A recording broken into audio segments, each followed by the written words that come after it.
What is up, world? Thank you for tuning in today to What's Your Magic?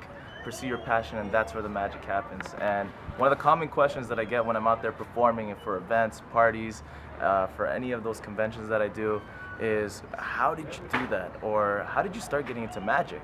And it's a funny question because there's a couple events that happened in my life, but one thing specifically that happened was when I started first doing magic and I started researching about this stuff. I started looking up online, but one of the first people that actually got me into magic was this guy by the name of David Blaine.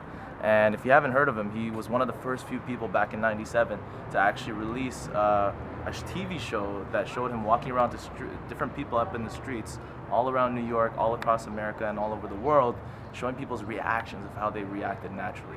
And that's what actually clicked with me, was that feeling of astonishment that you could just bring to someone right away in that moment. And so the first trick that I saw was this one right here that I'm about to show you. Was so he walked up to a guy on the street. Okay, he told him to freely select the card, anything that you want. So let's just say he stopped here. It really didn't matter which one it was. So let's say we got the Jack of Spades right here, and he got the guy to sign the guy's name. Okay, and at the time it was Fruity Loops. Okay, I remember that. And so he got the guy to sign the card. So this already to me was pretty cool because I've never seen anybody do this.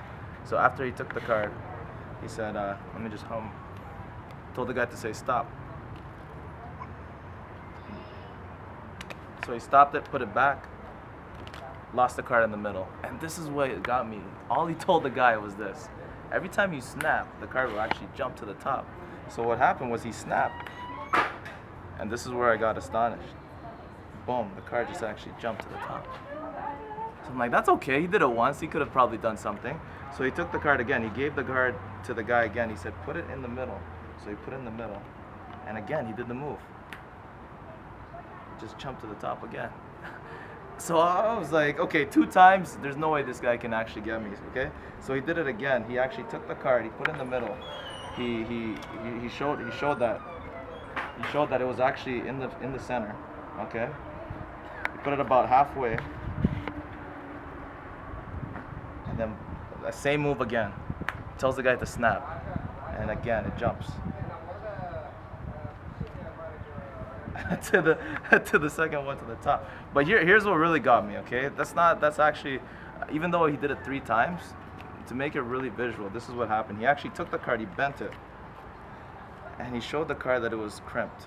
And this is where I was considering, was it a camera trick or not? Because after he did that, he told the guy on the count of 3 to snap, and he said 1, 2, 3, snap, and the card actually just jumps with the crimp to the top. And see, I don't know how many of you were amazed by that, but I know I was. And for the first time in my life, I was really astonished and captivated by something that got me and that allowed me to pursue this thing called magic at such a great intensity, almost an obsession. I can call it a magnificent obsession. And I realized over time after time and time again, after I focused my efforts and my passion towards this, I ended up developing something of mastery, something that where I could just do something without even looking. I could be staring at the camera and not even thinking about it, and still having a conversation and still being able to do it. And I realized after studying successful people after successful people, this is what they did. All they did was focus on one thing.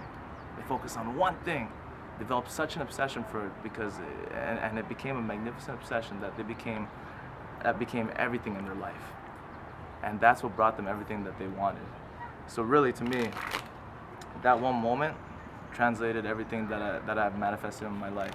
To the people that I've met, to the situations that I've had, the magic that's happened in my life, and to where I'm speaking to you right now and giving you this amazing, beautiful, magical story. So guys, I want to ask you, what's your magic? What's your magnificent obsession that you are going to focus on that's going to bring you everything in your life?